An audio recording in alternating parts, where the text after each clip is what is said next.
Hey everyone, hi, welcome back to my channel. I'm Shelly, and what are we doing today? Today I am going to be trying to predict the women's prize for fiction long list.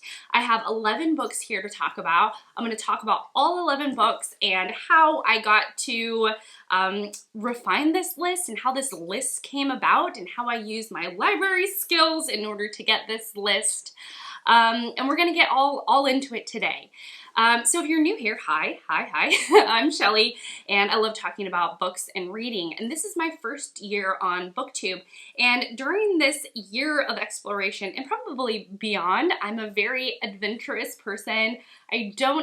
As much as I like routines, I love to shake things up.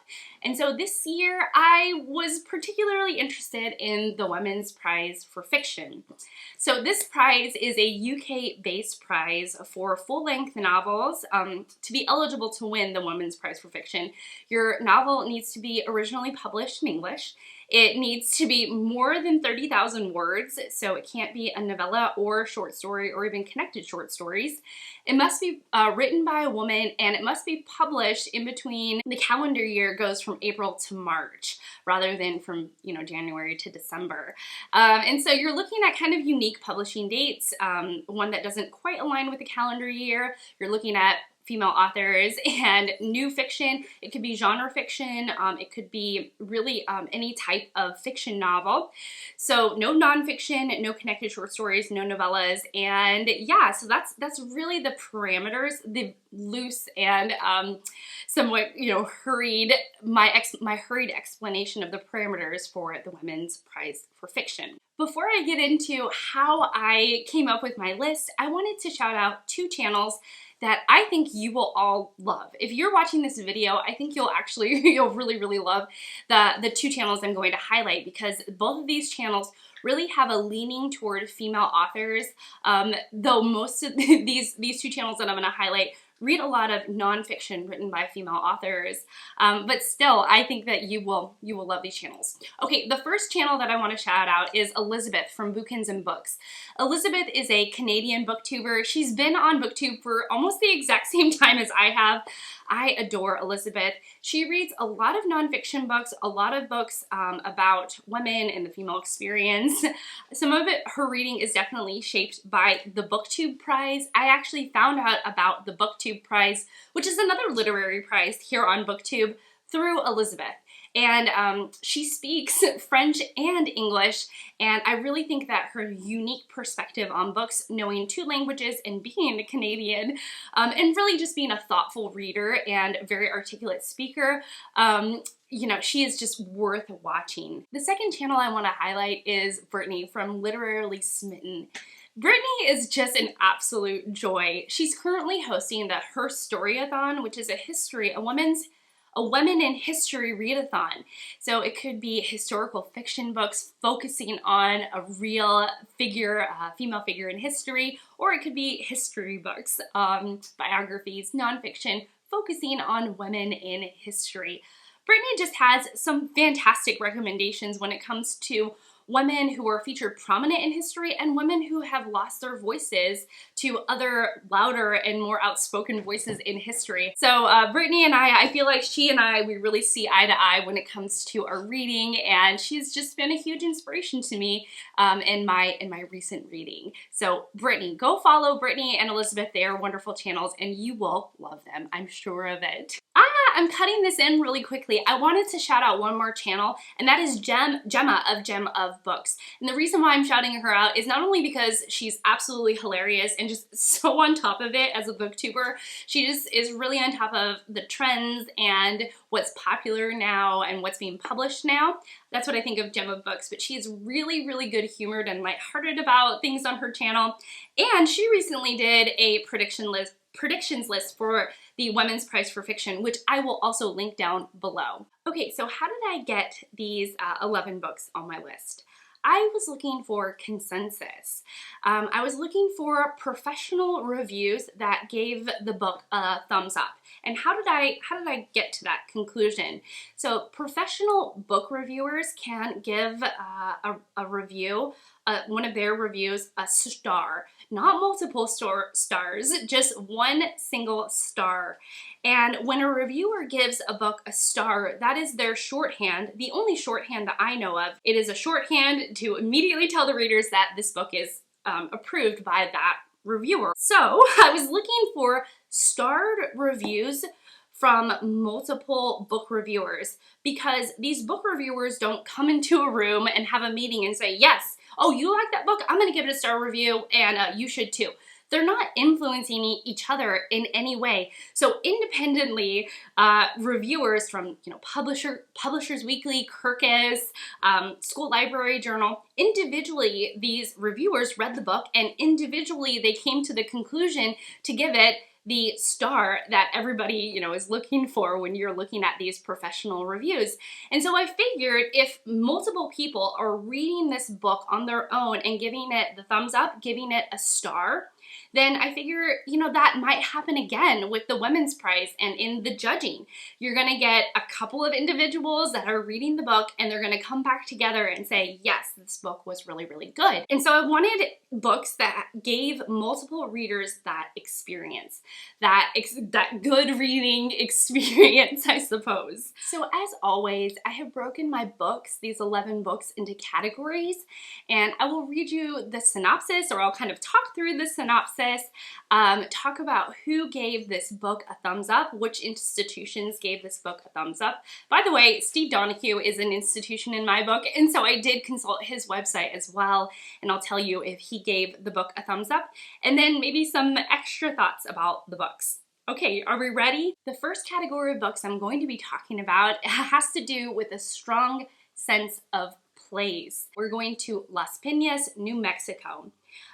The Five Wounds by Kirstin Valdez Quade is all about a man who accepts his role as Jesus in the New Mexico community's Good Friday procession.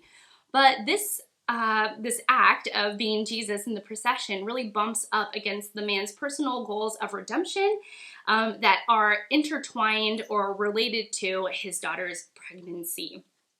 Okay, interesting. I'm not quite sure how much I'm jiving with the premise, but this received star reviews from Library Journal, Booklist, Publishers Weekly, and Kirkus. So 4-star reviews from 4 separate people. We are traveling to Syracuse, New York for the last book that has a strong sense of place, and that is Wayward by Dana Spaita.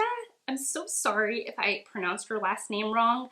So in 2016, 52-year-old Samantha Raymond, as her life begins to unravel, flees her suburban existence and her family as she struggles with how to be a wife, a mother, and a daughter in a country that is coming apart at the seams.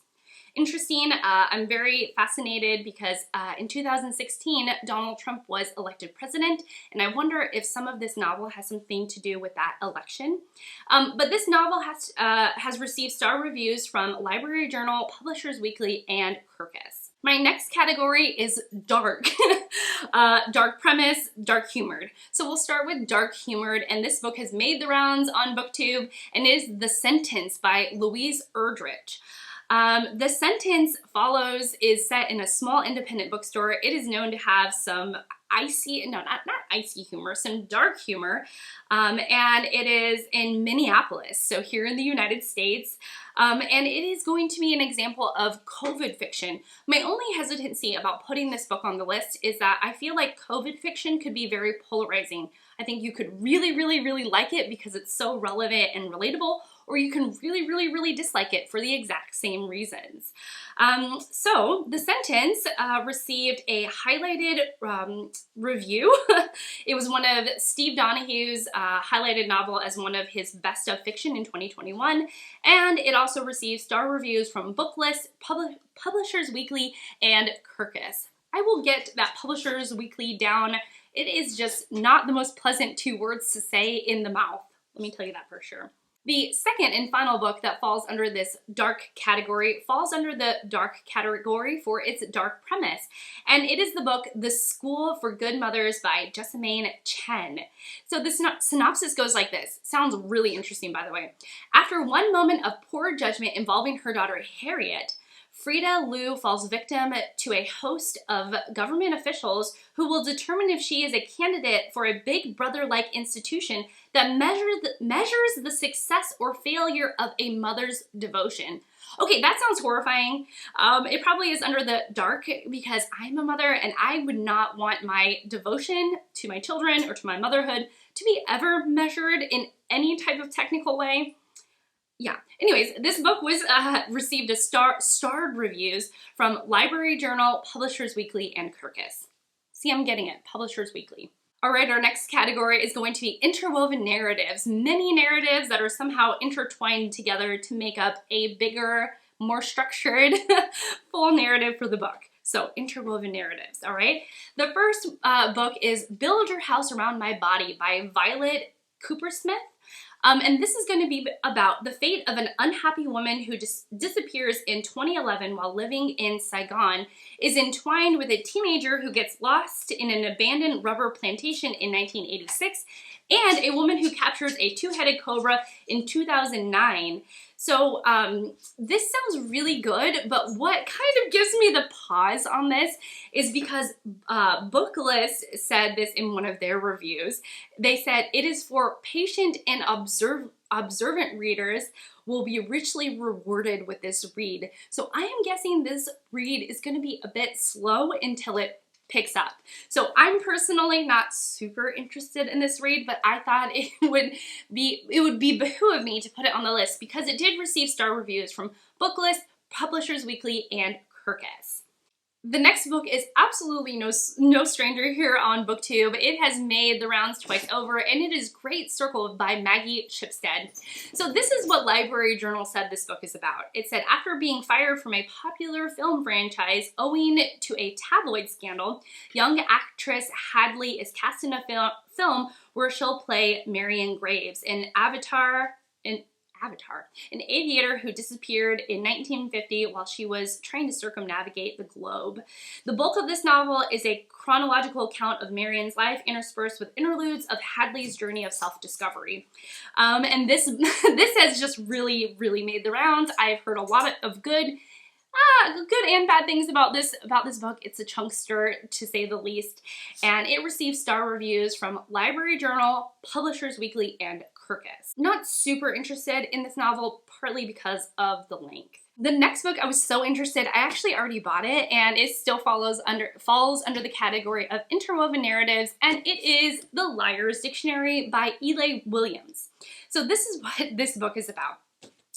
Tasked with identifying false entries in an encyclopedic dictionary before it is digitalized, a young intern questioning her sexuality and place in the world uncovers a laugh-out-loud Mount Weasels of a disaffected Victorian lexicographer. Dual timeline, one in the 19th century and the other in the 21st century. In Publishers Weekly, I loved one of their sentences in their review, which is, this is a sheer delight for word lovers. So yes, I'm a word lover. I am a word enthusiast. I think, again, this could be quite polarizing, like The Sentence by Louise Erdrich, because I feel like if you get a group of judges who are word lovers, this will be right up their alley, and they will really enjoy it. But if you get a group of judges who aren't word lovers, they might just kind of skip on this. All right, so this received only 2 highlighted reviews, one from Steve Donoghue. It was his #1 book for debut fiction in 2021. And it also received a star review from Publishers Weekly. I also know that Steve writes for a lot of publication houses, so I'm wondering if the star reviewed is from Steve. Okay, we're not getting into that. It's getting quite meta. And so the last 4 books are actually going to be my top 4 picks for the Women's Prize for Fiction. I would be shocked if all 4 of these didn't make the list in some way, whether it be the long list or the short list. And so these are my top. There's no further categorizing. I don't have a #1 of all, choices or whatever. But yeah, these are my top 4. So the first one is going to be Second Place by Rachel Cusk. The reason why I like this is that there is an unnamed narrator, and the description goes like this. A woman invites a famous artist to use her guest house in the remote control landscape where she lives with her family. Powerfully drawn to his paintings, she believes his vision might penetrate the mystery at the center of her life. but as long, dry summer sets in, his provocative presence itself becomes an enigma and disrupts the calm of her secluded household. So again, we have an unnamed narrator. It's supposed to be quite literary. It's also incredibly short. It's 192 pages, and it received star reviews from Booklist, Library Journal, and Kirkus. Again, something that I think is quite up my alley as a reader. The next book, I'm going to actually switch tabs real quick. The next book is one that I really wanted to buy, but it was $26 at a bookstore I went to, and I couldn't quite stomach $26 for this little slim historical fiction novel. And the book that I'm talking about is A Net for Small Fishes by Lucy Jago. So this is what Steve Donoghue wrote about Lucy Jago's historical fiction novel. So it says, this novel set in Jacobean times stars Frances Howard, the unlucky wife of the Earl of Essex. And the whole deceptively, gracious me, the whole deceptively slim book shimmers and ripples with sheer literary skill. Quite apart from the intriguing historical setting, this is just a beautifully written gem. Again, that was written by Steve Donoghue, book critic here on BookTube. So I'm like, if you call it a literary gem and that it's beautifully written, I must like it.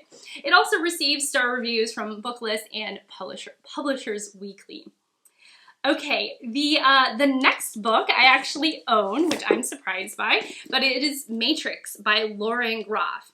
So, cast out of the human court. What? The description of this says this. So it says, cast out of the royal court, 17-year-old Marie de France, born the last in a long line of women warriors, is sent to England to be the new prioress in an impoverished abbey, where she vows to chart a bold new course for the women she now leads and protects. So it is making the rounds on BookTube. It is getting a lot of, what I would assume is high praise from readers that I trust.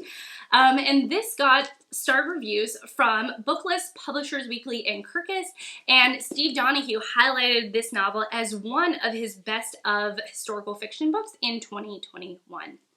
Okay, the last book, again, I really want to see show up on the Women's Prize for Fiction list, and it is Harrow by Joy Williams. So Steve Donoghue says this is a book with icy humor. Not quite sure what that means, but I want to experience it. And the synopsis goes like this. So with her mother missing and her boarding school closed, Kirstin searches the post-apocalyptic landscape until she reaches a resort on the shores of a putrid lake. So this novel received star reviews from Booklist, Publishers Weekly, and Kirkus. And then Steve Donoghue highlighted Harrow, not this book, I was grabbing The Matrix again, highlighted the novel, Harrow, as one of the best of fiction books in 2021. Harrow also won the Kirkus Prize for Fiction in 2021. So it was the book for Kirkus in, the review journal for Kirkus, but it was the book for 2021. Didn't share a spot with anyone. So I thought that would bode well. Anyways, so Harrow is my last choice.